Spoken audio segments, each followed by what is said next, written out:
Les 10 plus stupides gagnants à la loterie.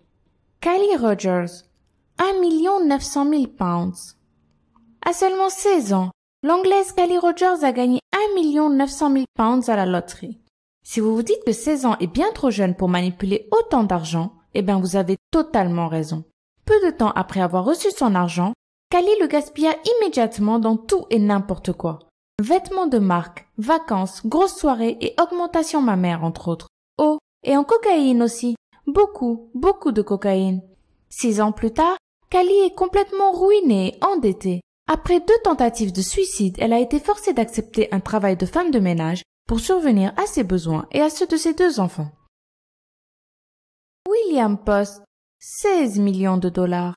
William Post n'a que 2 dollars sur son compte en banque le jour où il remporte la colossale somme de 16 millions de dollars à la loterie. Là, tout s'enchaîne. Les membres de sa famille se précipitent et exigent qu'il partage avec eux une partie de ses gains. Son ancienne petite amie le traîne devant les tribunaux pour lui extorquer de l'argent, tandis que son propre frère engage un tueur à gages pour tenter d'hériter plus rapidement. Et ce que son entourage n'arrive pas à lui soutirer, William Post le dilapide en s'achetant bateaux et jets privés. Quelques années plus tard, Post est ruiné et endetté. Il finit par mourir d'un arrêt respiratoire en 2006. Billy Bob Harrell, 31 millions de dollars. Billy Bob Harrell a entamé sa 48e année de la meilleure des manières, en empochant la coquette somme de 31 millions de dollars à la loterie. En bon chrétien, il décida de donner une partie de ses gains à son église, aux pauvres de son quartier et à ses amis. Mais, malheureusement pour lui, la rumeur selon laquelle un bon samaritain distribuait de l'argent aux nécessiteux a commencé à prendre de l'ampleur, à tel point que son téléphone n'a plus arrêté de sonner. 2 ans plus tard, le gentil Billy n'avait déjà plus les moyens de se montrer généreux. Il était ruiné et lourdement endetté. Amanda Clayton, 1 million de dollars. Malgré qu'elle avait gagné 1 million de dollars au loto, Amanda Clayton, qui était apparemment un petit peu radine, a continué à faire ses courses tous les mois en utilisant les 200 dollars de bons alimentaires que l'État du Michigan lui distribuait encore par erreur. L'État du Michigan lui a donc logiquement intenté un procès. Elle s'est défendue en déclarant qu'elle avait toujours besoin d'argent pour payer ses 2 maisons. Une logique implacable qui n'a pourtant pas plu aux juges qui l'ont condamnée à passer quelque temps en prison. Elle est morte d'une overdose à peine 1 an après son exploit. José Antonio Cuato, 750 000 dollars. José Antonio Cuato résidait illégalement aux États-Unis lorsque la chance lui sourit et qu'il remporta la coquette somme de 750 000 dollars. José estima que vu qu'il vivait illégalement aux États-Unis, il n'avait probablement pas le droit d'aller encaisser cet argent et il demanda donc à son patron de le faire pour lui. Mais une fois l'argent empoché, le patron se dit qu'une si belle somme se porterait certainement beaucoup mieux dans son propre compte en banque et garda tout pour lui. José, fou de rage, traîna son employeur devant les tribunaux et lui intenta un procès qu'il gagna, puisqu'il n'existe bien évidemment aucune loi qui interdit à un étranger de jouer à la loterie. Seulement, après avoir payé les frais d'avocat et de procédure, il ne restait quasiment plus rien des gains initiaux et les autorités américaines ordonnèrent à José Antonio de quitter le pays immédiatement, sous peine de déportation. Il repartit donc au Guatemala, encore plus pauvre que lorsqu'il l'avait quitté. Denise Rossi, 1 300 000 dollars. Denise Rossi était une excellente épouse et une femme aimante jusqu'au jour où elle remporta 1 300 000 dollars au loto. Pour elle, il était hors de question de partager cet argent avec son vieux mari. Elle s'empressa donc de demander le divorce sous un prétexte fallacieux pour pouvoir profiter du pactole toute seule. Ce n'est que 2 ans plus tard et totalement par hasard que l'ancien mari apprit pourquoi Denise l'avait quitté. Quelque peu énervé, il décida alors de porter plainte contre Denise au motif qu'elle n'avait fait aucune mention de ses gains lors de leur divorce.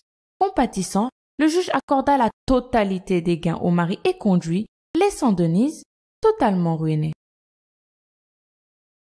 Willie Hurt, 3 millions de dollars. Jusqu'en 1989, Willie Hurt était un mari et un père de famille heureux qui était plutôt apprécié dans sa communauté. Mais tout cela changea lorsqu'il remporta 3 millions de dollars à la loterie du Michigan. En moins de 2 ans, Hurt se sépara de sa femme, perdit la garde de ses enfants et dilapida toute sa fortune pour satisfaire son addiction au crack. Comme si cela ne suffisait pas, une fois ruiné, Willie Hurt fut accusé d'avoir tenté de tuer sa petite amie un soir où il avait bu trop d'alcool. Americo Lopez, 24 millions de dollars. Le jour où Americo Lopez remporte 24 millions de dollars à la loterie, il se dit que ce serait une bonne idée de prendre immédiatement sa retraite et de profiter tranquillement des petits plaisirs de la vie. L'idée est excellente et M. Lopez n'a omis qu'un petit détail.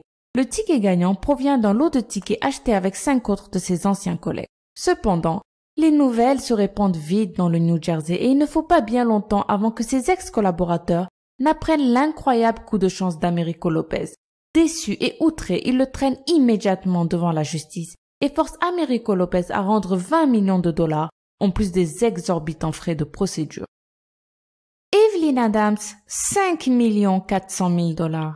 Alors voici une femme qui a eu l'incroyable bonheur de gagner 2 fois à la loterie en moins de 2 ans. Le total des sommes remportées s'élevait à 5 400 000 dollars.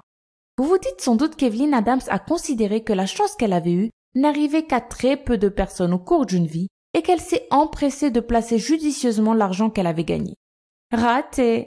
Aussitôt son pognon empoché, Evelyn Adams a plutôt préféré se précipiter à Atlantic City pour jouer son argent sur les tables des 12 casinos de la ville. Mais aussi chanceuse qu'elle fut, sa bonne étoile a fini par la quitter et Evelyn s'est vite retrouvée sans le moindre sou. Elle habite désormais dans une caravane. Michael Carroll, 9 700 000 pounds. En 2002, l'autoproclamé roi de la racaille Michael Carroll remporte le jackpot à la loterie nationale britannique. Pendant 8 ans, Carroll s'évertue à dépenser tout son argent dans la cocaïne, les compétitions de démolition de voitures dans son propre jardin et les prostituées. Pourtant, après avoir vécu plusieurs années dans ce luxe affolant, Michael Carroll est depuis 2010 complètement ruiné et passablement alcoolique. Après avoir vainement tenté de récupérer son travail d'éboueur, il travaille désormais dans un abattoir. Et vous, auriez-vous profité de la vie de la même manière si vous aviez gagné une somme incroyable au loto? Dites-nous-le en commentaire. Et comme d'habitude, n'oubliez pas d'appuyer sur le pouce bleu et de partager un maximum sur Facebook et Twitter pour soutenir la chaîne. Et si vous avez aimé cette vidéo, abonnez-vous pour plus de vidéos comme celle-ci.